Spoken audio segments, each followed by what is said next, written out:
Ang title nito is The Comfort in Persecution. Teka, meron bang comfort sa persecution? Ano? Meron bang comfort habang ikaw ay pine-persecute? Yan ang ating tutunghayan ngayon. Okay? The comfort in persecution. Ito ay may 3 puntos. At ang unang puntos is the threefold effect of their tribulation or kapigatian. 4 na epekto ng kanilang kapigatian. At dahil nga po nasa panahon na nag-aantay ang mga Kristiyano sa muling pagbabalik ng Panginoon, ito yung panahon na sila ay pine-persecute. Sa panahon natin ngayon, dito sa lugar natin, wala tayong persecution, pero at some point, meron din naman tayong mga pinagdadaanan. Meron din tayong battle dito kahit na walang persecution. Di ba mga kapatid? Oh. At ang isa sa mga example ng battle na yan ay yung para mangyari yung practice na ipe-perform para sa service na ito. Kagabi, hating gabi na sila nag-meet kasi may trabaho nga kasi at nagkasundo na 9 o'clock. Kaso nung nakausap ko si Joshua, nasa Caloocan pa siya, alas 8 na yon, kaya sabi ko hindi mangyayari yung 9 o'clock. O tama nga, ano? So ganun po mga kapatid. Kahit na walang persecution ngayon, maraming din tayong mga pinagdadaanan. Maraming din tayong ipinaglalaban. At isa sa mga pinaglalaban natin ngayon ay yung oras natin. Di ba? Kasi ang dami nating gustong gawin. San ba nagugat yung mga gusto nating gawin na yan? O kasi social media time na ngayon eh. Di ba? Kita mo yung mga ghost project nga eh, nakikitang wala eh, di ba? Kitang-kita ng buong mundo. Samantalang dati, kahit na yan eh, hindi multong project, hindi mo talaga makikita yan kasi walang social media. Pero ngayon lahat kita na eh. Yan po yung dahilan kung bakit nagkaroon tayo ng idea tungkol sa mga buhay. Okay? Ganon po. Nakita ko kung gaano kayaman si Diskaya. Sabi ko, pambihira, 40 times ito ni Juliet Napoles Di ba? So, matindi mga kapatid, nag-a-advance, di ba? Oo. Kita mo, bibili ng Rolls Royce dahil lang may payong, di ba? Oh, sana makuha ko lang yung payong ngayon eh. Yes! No, kay Diskaya to. Ganun po mga kapatid. At I wish na hindi dapat yun ipinapalabas sa ganitong social media kasi wala kang aral na makukuha. Di ba? Hindi dapat yan na papanood ng mga bata, no, na nag-umpisa lang noong 2014 yata yon sa construction, sandaling panahon lang. No, wala pang 10 taon, bilyonaryo na, di ba? So, yung mga kabataan na ganyan yung mga motivation, 9 years lang siya, gagawin kong 5 taon sa akin, di ba? O, di magdi-DPWH ka rin. Di ba? Papasok ka rin sa mga illegal. Mga ganun ba, di ba? Kaya, at itong mga pangaral na ginagawa natin sa church ay yan yung mga nilalabanan natin. Amen. At idea yan eh, no? Idea yan. Matindi. Kaya, ito po mga kapatid, no? The twofold effect of the tribulation. Marami rin tayong kapigatian. Yan eh. Ako, dahil nakakaunawa ako, namimighati ako dyan eh. No? Sa inyo na mga nakakaunawa, kung minsan, grabe, ang ganda ng 4 na pong mga kotse, ang gaganda. Di ba? Very interesting mga kapatid, nung dinedemo ni Diskaya, yung lahat ng mga kotse kay Julius Babaw, memorize. Mukhang talagang yun lang ang laman ng isip niya. Hindi mga kapatid. No? Samantalang ako, yung mensahe ko nga nung nakaraan, hindi ko na nga alam eh. Ano ba yung title nung nakaraang Sunday? Kasi nga araw-araw meron akong panibagong title, di ba? Oh, yung i-prepare ko bukas, may title na nga rin ako eh. Nagawa ko na rin. Ganun mga kapatid eh, no? So, the comfort in persecution, the twofold ito, dalawang points ito, the twofold effect of the tribulation sa verses 5 and 6. Number 1 dyan, there will be rewards for those who endure persecution. Yan, palakpak tayo dyan, di ba? Kapag ka ikaw ay nagtiis, kapag ka nilabanan mo yang mga kapighatian natin sa panahon natin ngayon, anong sabi dyan? May reward ka. Amen? Yan ang sabi ng verse 5. Sabi rito, which is a manifest token of righteousness, of righteous judgment of God, that ye may be counted worthy. Yan. Kapag ikaw ay lumaban dyan sa mga kapighatian natin na yan, you will be counted worthy of the kingdom of God, which, no, for which ye also suffer. Hindi po ito nagtuturo na sa pagtitiis mo maliligtas ka. Kundi bilang ligtas, pinagtiisan mo yung mga dapat pagtiisan dito sa lupa. Nagkataon naman na hindi na persecution ang pinagtitiisan natin dito, di ba? Ang dami natin pinagtitiisan. Yung katabi mo nga, pinagtitiisan mo, di ba? O, kita mo, oh, si Camille, nakatingin ka agad kay Emma, no? O, napatingin lang. Siyempre, ikaw naman eh, di ba? O, biro lang ha, pinatatawa ko lang kayo. Marami tayong pinagtitiisan dito. Di ba? Pinagtitiisan natin, ako pinagtitiisan ko eh, yung hindi ko kakainin itong lahat ng nasa harap ko ngayon. Pagtitiis din yan. Di ba? Tanungin nyo si Your Mike dyan. Oh, pagka dumating sa bahay, pinagkakape ko, nag-iisip pa eh. Kasi ang daming bawal sa kanya eh. Pagtitiis din yan. At kapag ka hindi ka nagtiis sa mga dapat mong pagtiisan, mamamatay ka na maaga. Di ba? Ganun yan eh. O, ganun din sa spiritual. Kapag hindi natin pinagtiisan yan, wala tayong reward. O, and I think, lahat po tayo rito, we want to be counted worthy of the kingdom of God. Amen? Gusto natin eh. Now, the Apostle Paul assures believers that their endurance of persecution is evidence of God's righteous judgment. Buti na lang, yung basihan dito mga kapatid ay yung God's righteous judgment. Sa gobyerno natin ngayon, problema nating mga tao, nanonood tayo, no? Nagkakaroon ng investigasyon, may mapaparusahan kaya. O, ako hindi na ako nag-iintindi doon. Hindi ko na iniintindihan. Kasi alam ko naman, wala. Ghost nga eh, di ba? Kaya ghost din, patay parusa.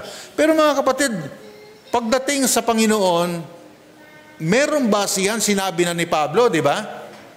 Yung righteous judgment of God. Yan, walang palulusutin. Na lahat ng pinagtiisan natin ay merong kaukulang reward para dyan. Hindi yan may tatago. Bagamat ang pagtitiis mo, wala nakakaalam ngayon. But one day, that will be revealed. And one day, they will be rewarded. Di ba? That suffering of our faith is not a sign of God's disfavor. Kasi kung minsan, pagka nagtitiis tayo rito, pinapalo na yata ako ng Panginoon. Di ba? Meron tendency. Ang daming pagkain na nasa harap ko, gusto kong pagkainin. Ganun. Lord, pagpapalo mo ba talaga na marami akong sakit? Pagpapalo mo ba talaga na ako ay 60 anyos na ngayon mahigit? No. Di ba pinag-usapan na natin na huwag mo sasabihin? Sinasakto mo eh. Oh, 63 na ako ngayon. Kapag 63 ka na, ang dami na talagang hindi mo dapat kakainin eh. Ganun talaga yun eh, no? But it is not a sign of God's disfavor. Hindi ka pinapabura ng Panginoon, kaya hindi mo dapat kakainin yan. Diba? Tingnan mo na lang. At least may nakikita ka. Yung iba nga, tingnan, wala eh. Yung iba sa picture lang eh, di ba? Yung mga comedy nga na ipinakikita sa atin eh. O, di ba? Kumakain ng kanin, tapos aamuin lang yung ano. Oh. Di ba? So, it's not God is not a sign of it is not a sign of God's disfavor, but rather a testament of our worthiness o pagiging karapat-dapat. Kasi kapag hindi ka nagtiis, anong panggagalingan ng reward natin? Anong reason for us to be rewarded? Di ba? At ito mga kapatid ay panimula ng future glory o kalwalatian sa hinaharap. No, yun po mga kapatid na may nag-aantay na future glory sa atin. Sabi po ng verse, which is a manifest token of the righteous judgment of God. Ibig sabihin, the persecution itself is not random or arbitrary. Hindi. Manifest token Hindi nabigla, kundi plinano. It is an indication of God's just and fair judgment, showing us that He is actively involved in the lives of those who are suffering for their faith. Merong tendency kapag tayo nagsasuffer ng dahil sa ating pananampalataya na iisip natin na nasan kaya ang Panginoon? Ano kayong ginagawa ng Panginoon? No, parang hindi na involved ang Panginoon sa buhay ko. And I want to repeat it again that God is actively involved in each one's lives here. Sa bawat buhay na narito, actively involved ang ating Panginoon. Lalo na pag nag-attend ka ng up and coming. No? Kapag hindi ka nag-attend ng up and coming, involved lang ang Panginoon sa iyo. Pero kapag ka nag-attend ka, actively na. No? Yan, actively involved ang Panginoon sa ating mga buhay na mga nagsasuffer ng dahil sa ating pananampalataya. Diba? May imbitasyon ka. Alam mo yung imbitasyon ay ang ganda, nandun na mga kaibigan mo, ang daming pagkain, ang daming alak. Kaya lang mag-iisip ka sa patotoo mo kung ikaw ay mag-a-attend. Naintindihan niyo ako mga kapatid? Suffering din yan Sino ba ang ayaw magsaya? Di ba? Sino ba ang ayaw kumain ng masarap? Di ba? Pero at stake ang patotoo mo kaya hindi ka mag-a-attend. Suffering kaya yan. Sabi ko nga sa inyo, iba na ang mukha ng suffering ngayon, hindi na persecution. Di ba? Ibang-iba na. At yan mga kapatid ay inaamin nating lahat. Okay? Tutuloy natin ang pagbasa ng verse na yon. That ye may be counted worthy of the kingdom of God. Those who endure persecution are not merely surviving hardship. Hindi ka lang nagsusurvive, hindi mo lang nilalabanan ang hardship. You are being refined and prepared for the kingdom of God.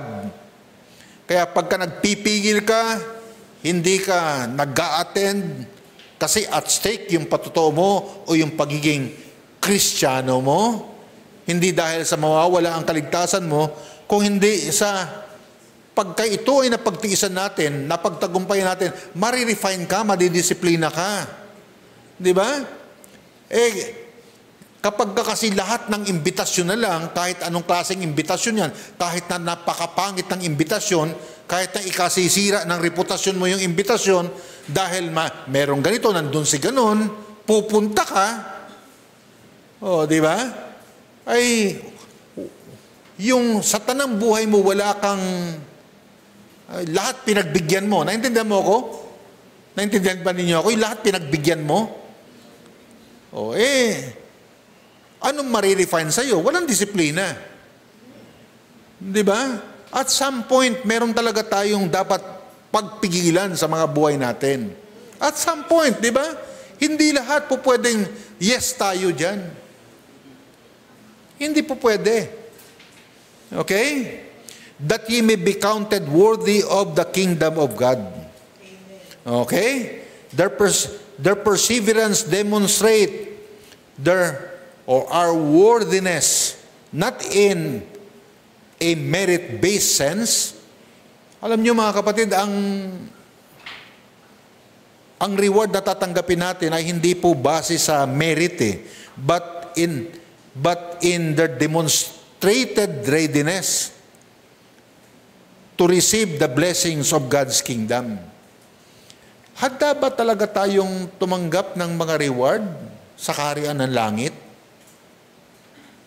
Yun ba ay pinaghahandaan natin? Di ba? Bilang mga anak ng Diyos na pupunta sa langit, dapat yun ay pinaghahandaan natin at some point. Baka pagdating doon, pagka nakatanggap ka ng reward, himatayin ka. Glorified body na nga pala tayo nun. Buti wala nang may himatay. Di ba? Dapat pinaghahandaan natin. At sabi ni Pablo, for which he also suffer. Kapag wala tayong suffering dito, ang malungkot baka meron nakikinig sa akin dito, either dito sa physical o sa online, na hindi makarelate dun sa suffering. Kasi wala siyang suffering. Ang suffering sa kanya ay yung walang pagkain. Hindi yan ang suffering na tinutukoy natin. Kasi ang tao ngayon kapag walang pagkain, kasi tamad siya. Daming pagkain ngayon. Dami. Okay? Now, there is a direct connection between their suffering and the future reward. Merong direct connection. Yung ating suffering at saka yung reward natin sa langit. Kasi, kung wala tayong pinaghirapan dito sa buhay natin ngayon, sa tingin mo ba meron kang reward sa langit? It doesn't follow. Kung nag-iisip tayong in the future, dun sa langit, meron tayong reward, pero wala tayong suffering ngayon. Kadalasan ng suffering na pinaghirapan o ipinaglalaban ng mga Kristiyano sa panahon natin ngayon ay hindi na yung persecution, kundi yung ayaw ko, hindi ako pupunta dyan, hindi ako sasama dyan. Yung pagpipigil sa sarili. Kasi nga, binuksan na ng social media ang lahat. Di ba? Pati nga bank account ni Diskaya binuksan na di ba? 4 na pong, grabe, wala man lang ako nakitang Lancer. O kaya ay, yung Suzuki Desire. Wala man ako nakitang Wigo. Di ba? Oo. Grabe. Pagka ganun binuksan na nga kasi, di ba? At wala tayong magagawa kasi may kuryente. Tapos bubuksan niya, mapapanood talaga yung mga ganun mga kapatid. Ako pinanood ko, but the idea, I was rejecting it. Pinanood ko. Talaga. Actually, ilang beses ko pinanood, parang 2 o 3 beses. Kay Julius Babaw pa lang yun. Wala pa yung kay Corina. Kaya lang yung kay Corina raw, binura na. Buti lang, napanood ko na. Binura na. Di ba? Binura na. Nahiya. Siyempre, kaya binura Nahiya siguro. No, the very act of enduring persecution is a step toward inheriting the kingdom. Kaya dapat mga kapatid, ipinaglalaban talaga natin yung ating mga posisyon ngayon. Paul is reassuring that Thessalonians that their suffering is not a sign that God has abandoned them, Kaya lang mayroon ka talagang ipaglalaban. Di ba? Na ayaw mo, ikaw yan ikaw talagang hindi ka matutulungan na nanay mo, ng pastor mo, o kahit na ng isang brother, o kahit na sinong sister di ba? Ikaw yan ikaw ikaw talaga. Nandito na tayo sa ganitong panahon ngayon, na kadalasan ang pakikipaglaban ay ikaw na lang. Di ba? Yes. Tama, Wala ka nang kasama. Talagang ikaw na lang. Kaya hindi po yan sign na ikaw ay inabandon ng Diyos. Pero kinakailangan talagang taglayin mo yung pakikipaglaban na yan.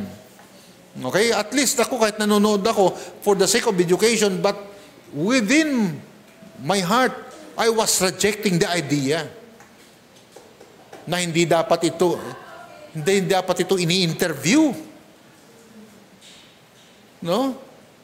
Ang sabi ni Julius Babaw ay para raw maging motivation. Anong motivation dyan?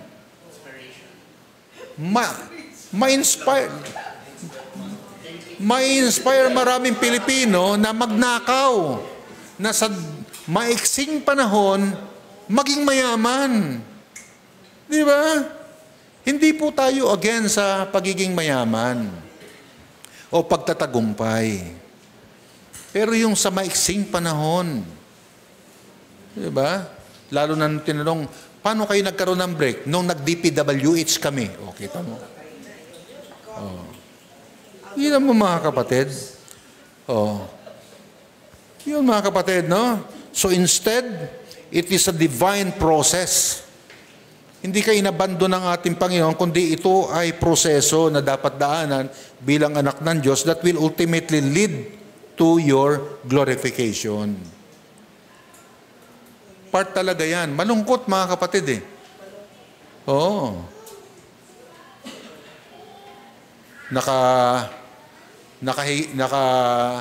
Upo ako sa magandang upuan. Nirecline ko pa. Nag-aircon pa nga ako. Grabe. But inside of my heart, I was rejecting the idea. Okay? In essence, verse 5 encourages believers to view our persecution. Kaya lang, iba na itong persecution, our battle. Amen? Okay? Not as a burden to endure, but as a privilege that will ultimately result to eternal rewards. Kaya nag-isip ako ilan kayang mga Kristiyano sa buong mundo ang merong ganitong feeling na meron ako ngayon? No? Lalo na yung mga yung mga vlogger ngayon. Ang titindi ng mga camera ng mga vlogger, ang titindi. Pati yung relo nung district engineer sa Bulacan, na-zoom nila at napresyuhan 11,500,000. 11.5 million. Oh. Di ba? Dalawang klase kasi yan Malulungkot ka, kaya naiinggit ka, o gusto mo ring magkaroon. Di ba? Pero ako nalulungkot ako Oh. Kasi, an engineer into a government will not make such amount of money to be able to buy a watch na ang pangalan hindi ba yung nag-vlog nga hindi niya ma-pronounce, ako pa. Oh, hindi Buloba ang dadali, di ba? Buloba, ganun. Rolex hindi ganun. No. Ganun mga kapatid. Lalo pa nung nalaman na si Joel Villanueva kasama rin. Malungkot mga kapatid kasi yan yung mga tumatayo sa pulpito naintindihan niyo ako mga kapatid? Yun na sasabi ng Jesus is Lord, Jesus is Lord di ba? Ang alam ko kasi kapag ang isang taong righteous na pasama sa ganyan, magkakagulo. Di ba mga kapatid? Yes. Magkakagulo. Amen. Oh. Ang righteous pagka pumasok sa ganyan, magkakagulo. Hindi. Lalong hayahay Lalong enjoy Oh. Di ba? Yun po mga kapatid ang ibig sabihin natin. Now, unang point natin, there will be a reward for those who endure persecution. Yung pangalawa naman, there will be judgment for the persecutors. Ito naman, wala na ang persecutors ngayon. Ito yung mga gumagawa ng kabalbalan na napapanood natin ngayon, na tinatawag nilang para maging motivator o maging motivation, di ba? Yan Sa verse 6, ang sabi ni Pablo, seeing it, nakikita mo ba?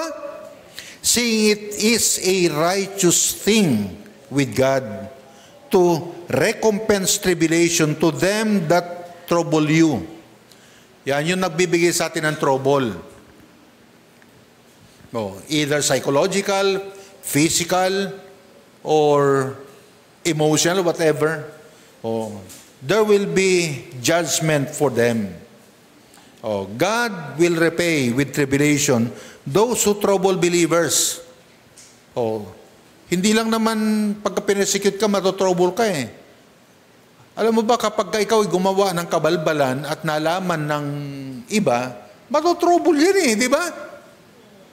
Kaya sabi ng Panginoon na tayo po ay dapat magsikap na gumawa ng mga mabubuti. At kung wala tayong magawang mabubuti, tumahimik na lang tayo. Tamo, tahimik ako. Di wala. Di ba? Nasa bahay lang ako. Di ba? Ganun po mga kapatid eh. Sabi ng Panginoon, God will repay the tribulation, those who trouble believers, and will give relief to the believers themselves when the Lord Jesus is revealed. This speaks about God's justice in judging those who persecute Christians and promises relief and rest for those who suffer with their faith. Meron pong nag-aantay na parusa sa mga gumagawa ng kabuktutan o kalokohan. Okay? So, yung first point natin, the twofold effect of tribulation. Ang pangalawang point naman natin is some important facts about the future. Mga mahalagang katotohanan tungkol sa future natin. Una, the Lord Jesus will be revealed from heaven with His mighty angels. Sa verse 7. Ang sabi diyan, and to you who are troubled, rest with us.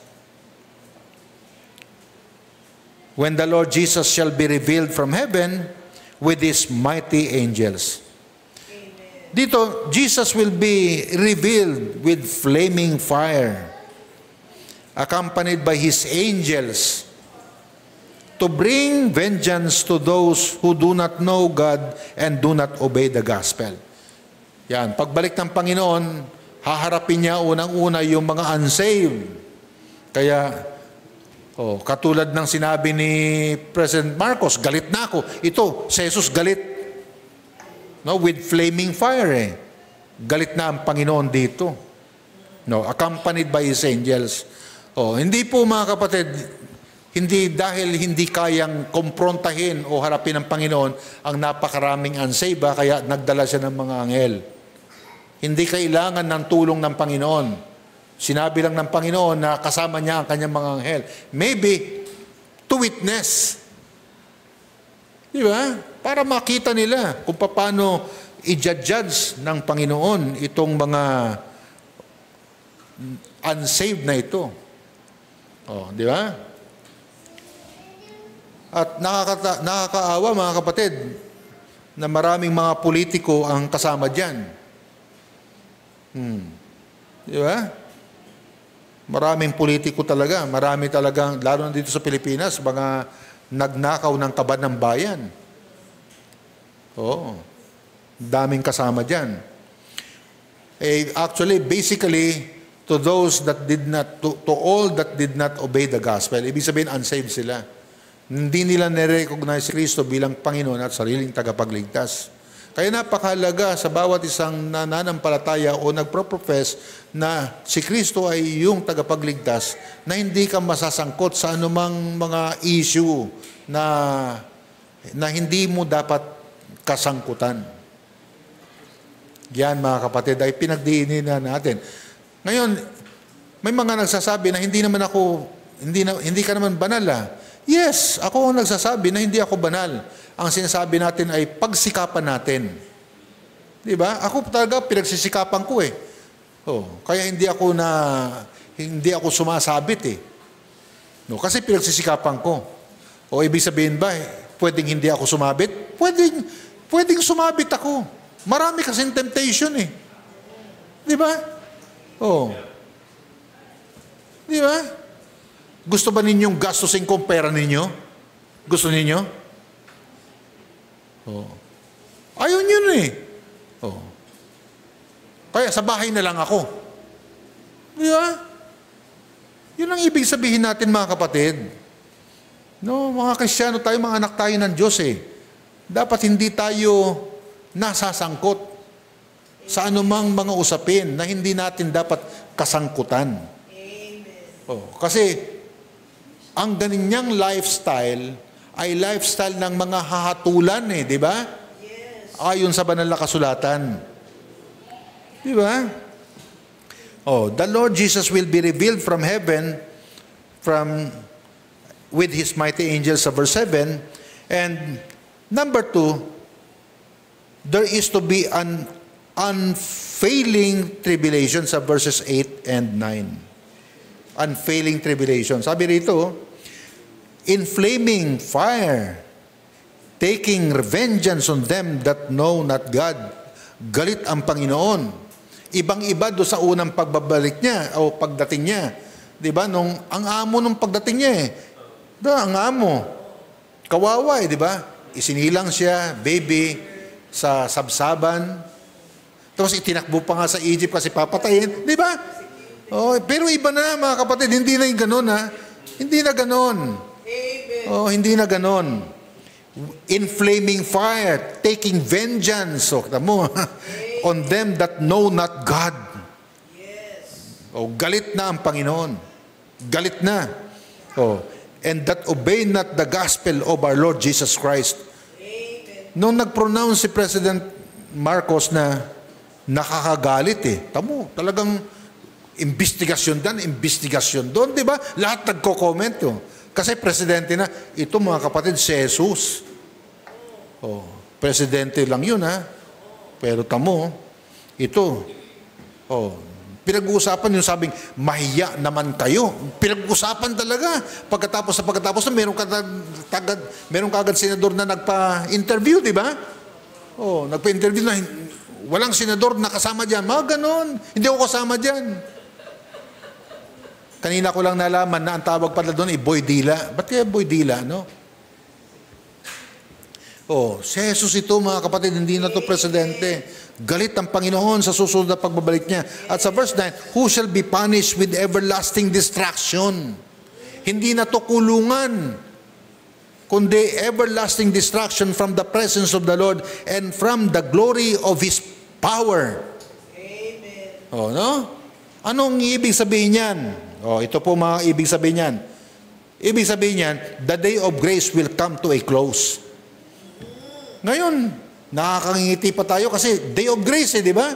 Yes. Oh, manampalataya ka, yan ang day of grace eh. Manampalataya ka, ligtas ka.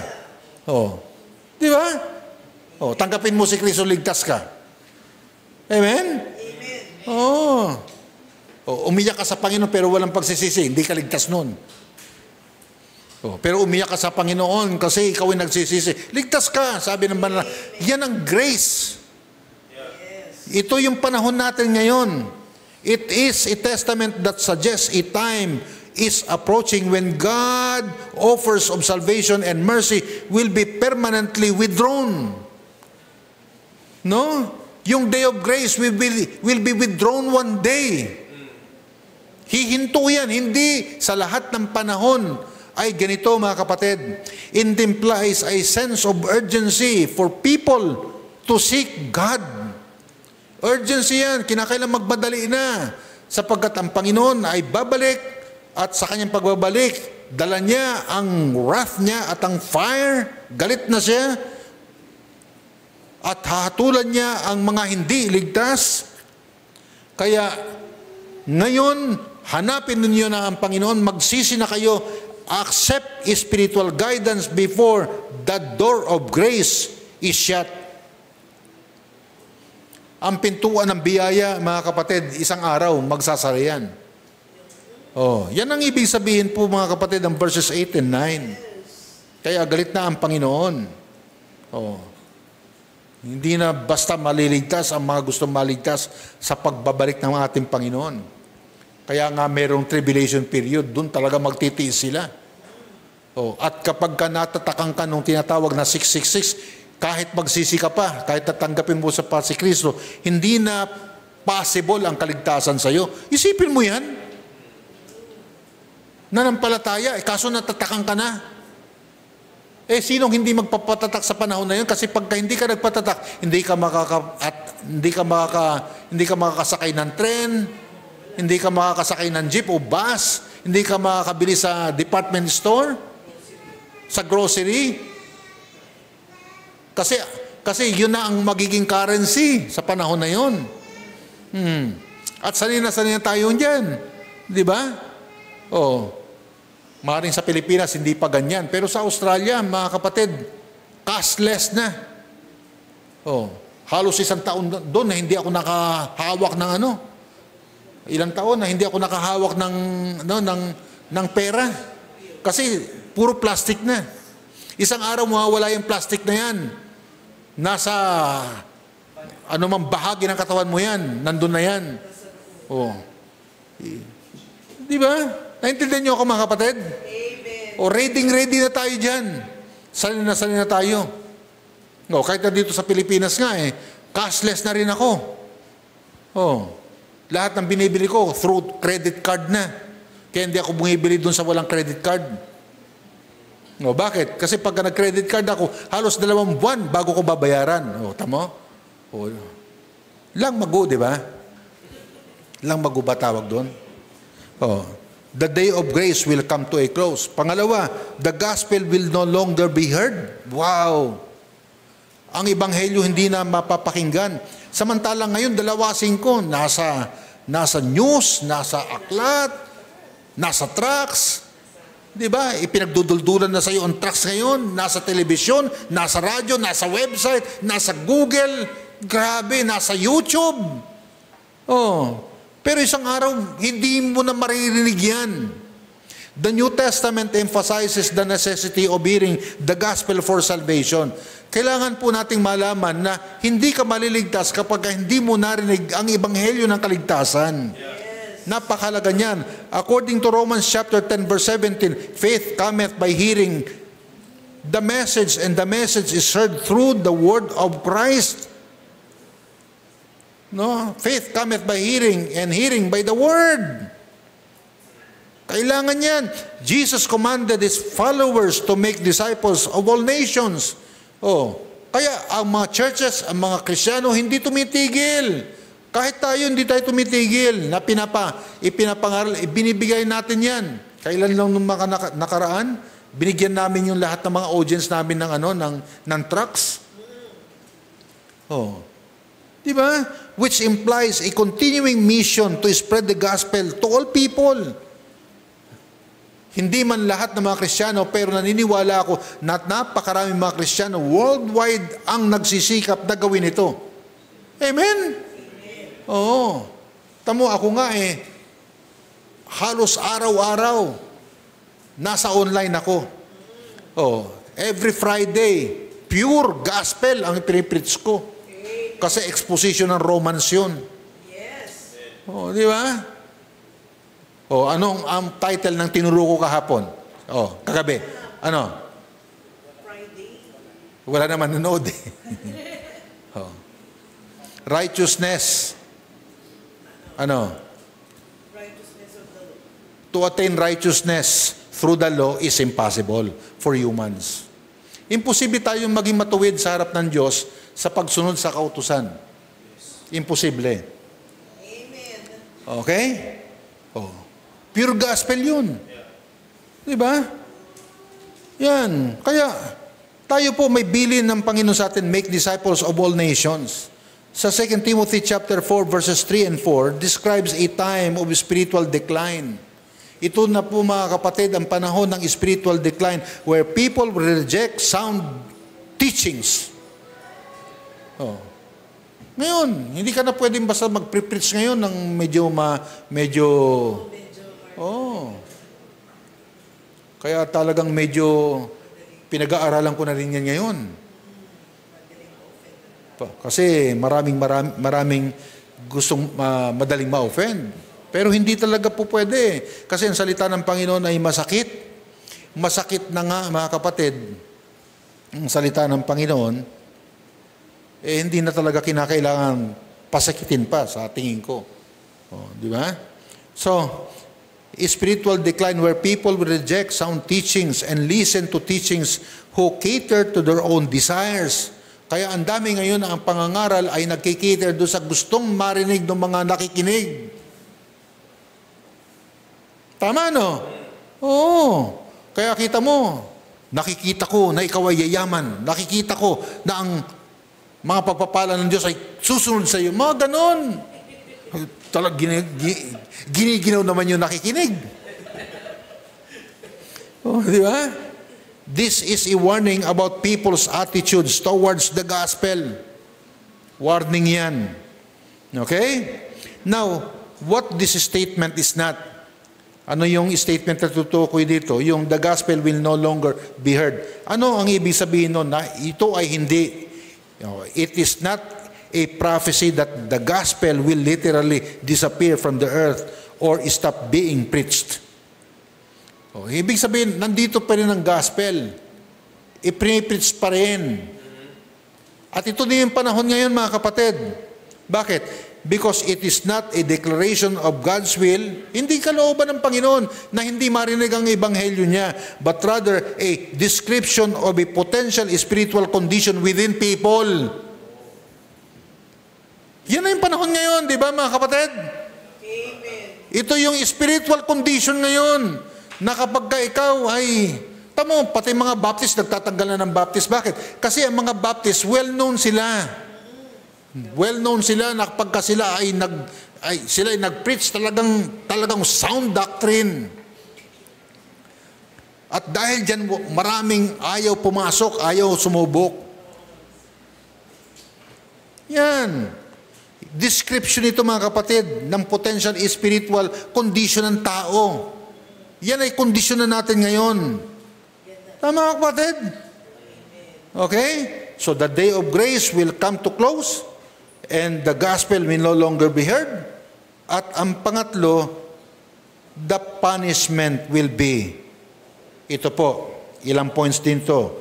The punishment will be everlasting destruction. Walang hanggang destruction yung punishment na yan. At ang pangalawa,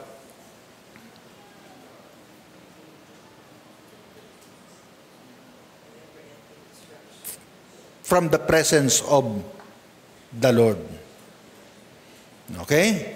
For the believer, God's presence is not an option. Sa ating mananampa, hindi option yan. Enhancement by God, by the very source of our life. So, sa ating mananampalataya, ang Diyos, mga kapatid, hindi option. Tama? Ang Diyos ay source.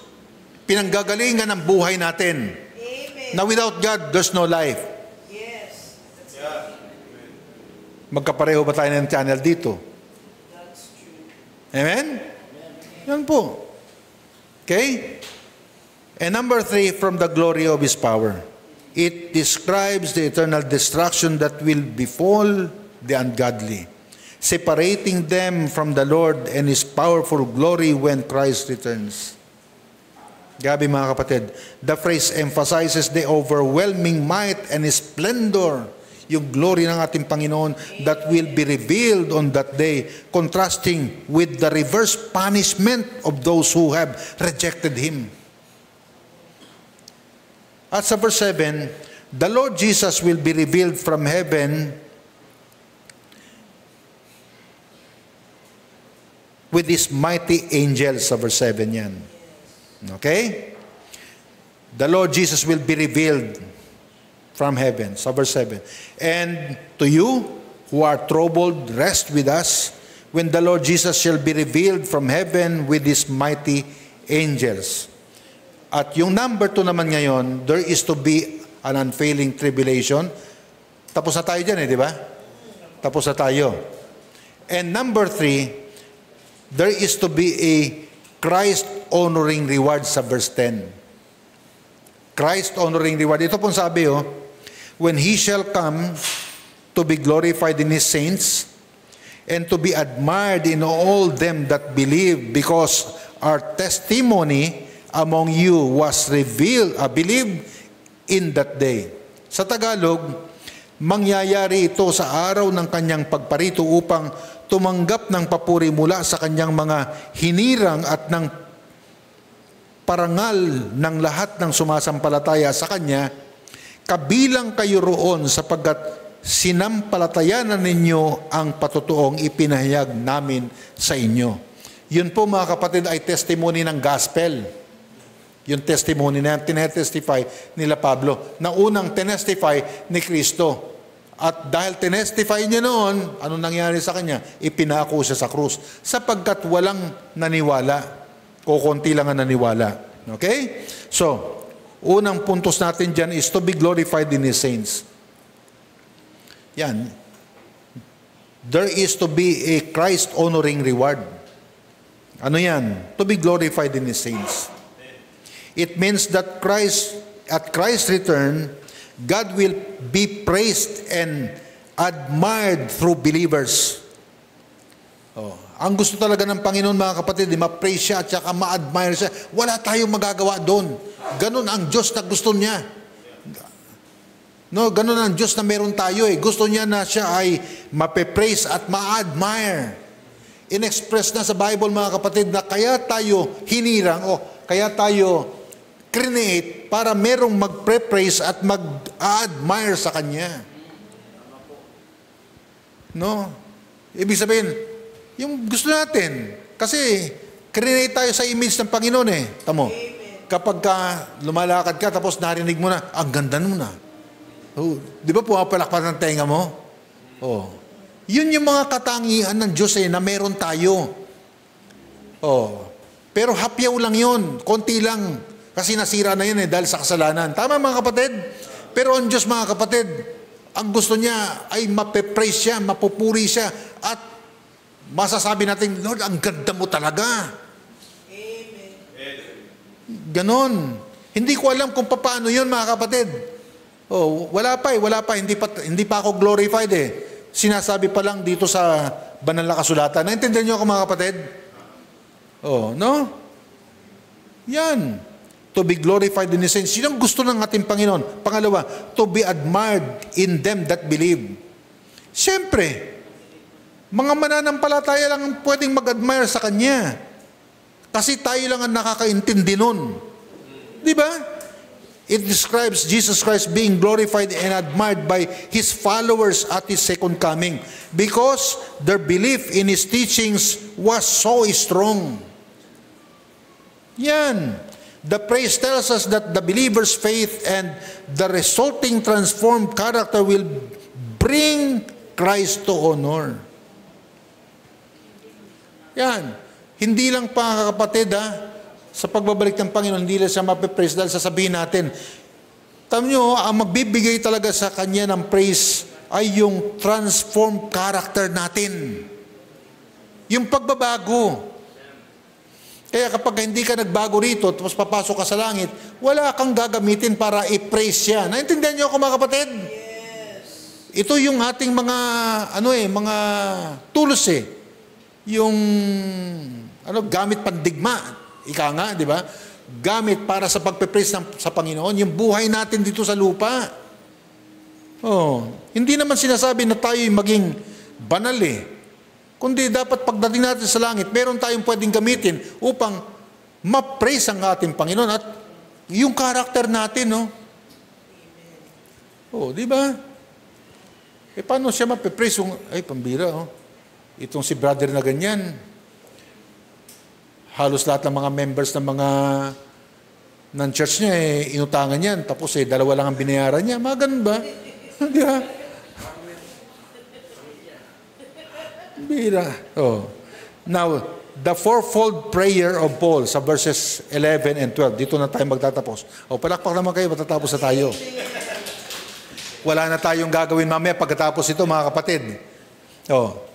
Dapat dalawang preaching ito kaya lang tatapusin ko ngayon. Okay? Now, the fourfold prayer of Paul. 4. Basahin muna natin ang 11 and 12. Sabi rito, "Wherefore also we pray always for you that our God would count you worthy of this calling, to fulfill all the good pleasure of His goodness, and the work of faith with power, that the name of our Lord Jesus Christ may be glorified in you, and ye in Him, according to the grace of our God and the Lord Jesus Christ."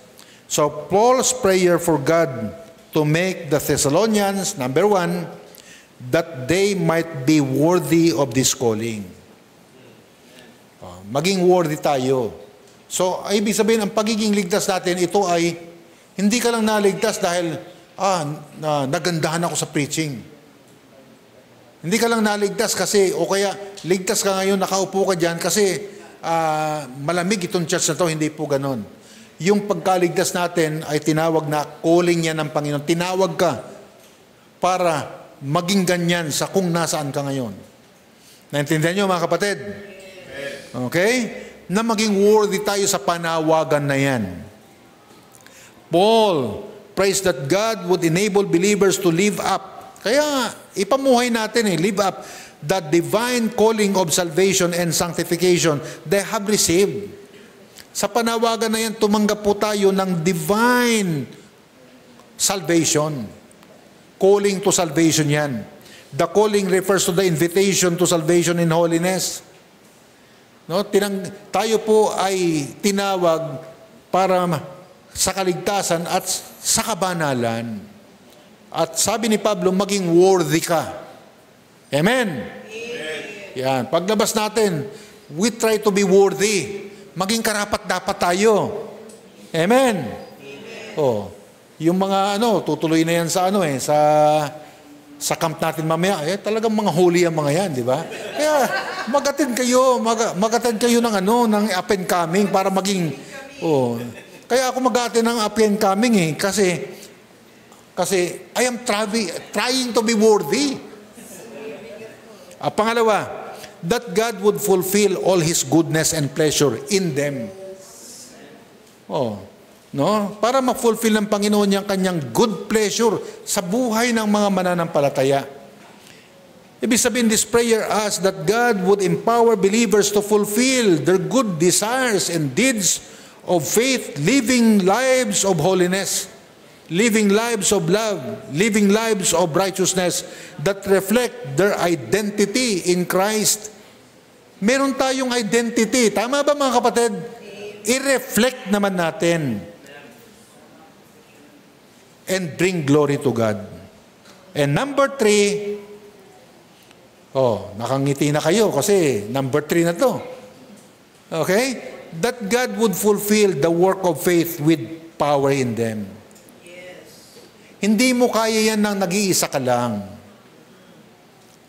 Kailangan mo ng power ng Diyos. Huwag mong i-fulfill yan sa pamamagitan ng sarili mong kakayahan. Hindi mo kaya yan. Si Pablo na nagsabi. Kaya, ang sabi niya, that God would fulfill the work of faith with power in them. Hinihingi niya ang Panginoon, kailangan namin ang power mo. It is a prayer that God would enable believers to live out their faith, achieve good things. Kahit na yung mag-achieve ng good things, kailangan natin ng Panginoon and perform their God-given task through their divine power. O through His divine power. Kailangan natin ang power ng ating Panginoon. Yes. And lastly, that Christ's name would be glorified in them according to grace. Para mapuri ang Panginoon. It expresses the Apostle Paul's prayer that believers' lives would bring honor to Jesus Christ. Hindi para maging banal, kundi yung buhay natin magbigay man lang ng honor. Amen? Sa ating Panginoon. This happens when they reflect Christ's love and character, who is the only possible through God's undeserved favor or grace. Pwede yan. Sa biyaya ng Panginoon, kaya. Amen? Kaya.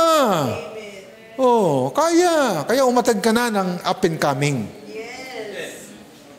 It signifies a mutual relationship where believers are glorified in Christ as their lives give glory to Him. Yan mga kapatid. Ang buhay natin, i-design naman. Gawa natin ang paraan na ang buhay natin nakadesign para nagbibigay ng galak sa ating Panginoon. Di ba? Saan man tayo nagtatrabaho, sino man ang kapitbahay natin, saan man tayo community nakatira, ano man ang kondisyon natin sa buhay, gaano man kahirap ang ating dinadaanan at hinahakbangan, no? I-design natin. Pwede yan kapag ikaw ay anak ng Diyos. Amen? I-design natin ang ating buhay na nagbibigay ito ng kaluguran sa ating Panginoon. Yes. Yan mga kapatid, hindi lang yung pagkalinggo. Magsisimba ka, kasupo ka dyan. Of course, nag-glory pa ang Panginoon dyan, pero ilang minuto lang ito after this. Oh. Amen? Kailangan natin ng power ng Panginoon para dyan.